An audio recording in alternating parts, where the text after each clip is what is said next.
This video is a part of the PhD research work of Jayashree MP at Banaras Hindu University, Varanasi under the guidance of Professor Dr. Kalyan Khade.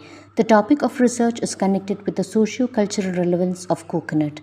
In this episode, Sanskrit Pandit Dr. T.P. Radhakrishnan Nambudiri explains a Sanskrit verse from Madanapala Nighantu describing the morphology and family of coconut. Narikelo dridhaphalo mahavriksho mahaphalah തൃണരാജസ്തൃണഫലസ്തൃണഹ്വോ ദൃഢബീജകഃ. ഒരു നിഘണ്ടു അതിൽ നാളികേരത്തിൻ്റെ പര്യായങ്ങളെക്കുറിച്ച് പറയുന്നുണ്ട്. നാളികേര, ദൃഢഫല, മഹാവൃക്ഷ, മഹാഫല, ഇത്രയും കാര്യങ്ങളാണ് പറയും. നാളികേരം എന്ന് പറയുന്നത് പ്രസിദ്ധമായ പദമാണ്. മഹാൻശാസ്വ വൃക്ഷസ്ഥ, ഇത്ര വലിയ ഒരു വൃക്ഷം എന്ന് പറയുന്നത് മറ്റ് പല വൃക്ഷങ്ങൾക്കും ഇല്ലാത്ത വിശേഷം ഒരു കൽപ്പവൃക്ഷത്തിന് പുരുഷന് തുല്യമായിട്ട് കണക്കാക്കുന്നു. ഒരു പുരുഷായുസ് 120 കൊല്ലാന്ന് സാധാരണ ഒരു നട്ടുവളർത്തുന്ന തെങ്ങിന് ഉള്ള ആയുസ്. ഒരു 5 തലമുറ വരെ, അതായത് 4 to 5 തലമുറ വരെ ശരിക്കും നിൽക്കുന്ന ചെയ്യാൻ അനുഭവിക്കാൻ പറ്റുന്നത്. അതാണ് ഉള്ളത് മഹാവൃക്ഷ, മഹാഫല. അത്തരത്തിലുള്ളൊരു ഫലം വേറെ ഈ പറഞ്ഞ പോലെ കിട്ടാനുണ്ടോ വെച്ചാൽ ഈ ലോകത്തില്ല. അതുകൊണ്ടാണ് അതിന് കൽപ്പവൃക്ഷം എന്നും നാളികേറുന്നതിന് പേര് വരാൻ കാരണം. മഹാവൃക്ഷ, മഹാഫല, നാളികേര, ഇത്തരത്തിലുള്ള പര്യായ പദങ്ങളെ കൊണ്ട് അത് വിശേഷണം ഇഷ്ടം പോലെ കൊടുത്തിട്ടുണ്ട് അർത്ഥം നിഘണ്ടുകൾ. ഇനി ഇതുപോലെ തന്നെ വേറെ പര്യായങ്ങൾ തൃണരാജ. ഇത് ഈ മുള എന്നെല്ലാം പറയുന്ന ഈ ഇതിൻ്റെ സസ്യത്തിൻ്റെ ഒരു വർഗ്ഗങ്ങളുണ്ട്.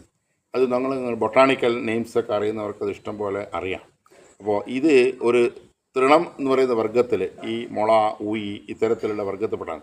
എന്തായാലും വിശേഷിച്ച ഒറ്റത്തടിയാണ്, ശാഖകളില്ല, നേരെ വരുന്ന ഇതാണ്. അത് നേരെ വന്ന് ഇതകൾ വന്നു, അത് കഴിഞ്ഞിട്ട് തല ആടെ മാത്രമേ ഫലമുള്ളൂ.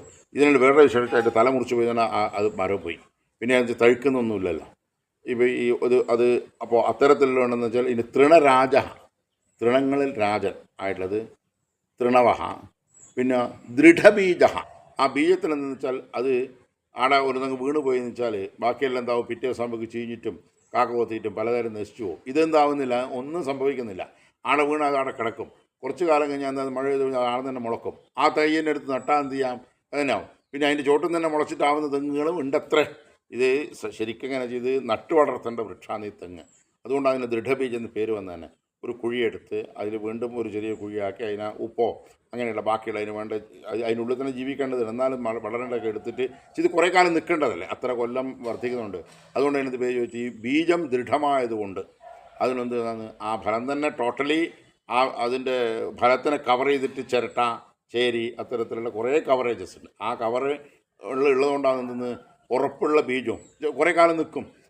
അത് പിന്നെ ഈ പറഞ്ഞ പോലെ മുളച്ചിട്ടായാലും നല്ല കാര്യം തന്നെയാണ്. അതുപോലെ തന്നെ നമുക്കത് ഉടച്ചിട്ടായാലും നല്ല കാര്യമാണ്. അത് കൊട്ടത്തേങ്ങ കിട്ടിയാലും നല്ല കാര്യം തന്നെ. അല്ലെങ്കിൽ ഏത് രൂപത്തിൽ ഇത് ഉപയോഗിക്കാൻ പറ്റുന്നുണ്ടല്ലോ. അതുകൊണ്ടാണ് എന്ത് പേര് വന്നു, ദൃഢബീജ എന്ന് ഇതിന് പ്രത്യേകിച്ചൊരു പേര് ഡിക്ഷണറിയിൽ പറയുന്നുണ്ട്. നാരികേലോ ദൃഢഫലോ മഹാവൃക്ഷോ മഹാഫലഃ തൃണരാജസ്തൃണഫലസ്തൃണഹ്വോ ദൃഢബീജകഃ.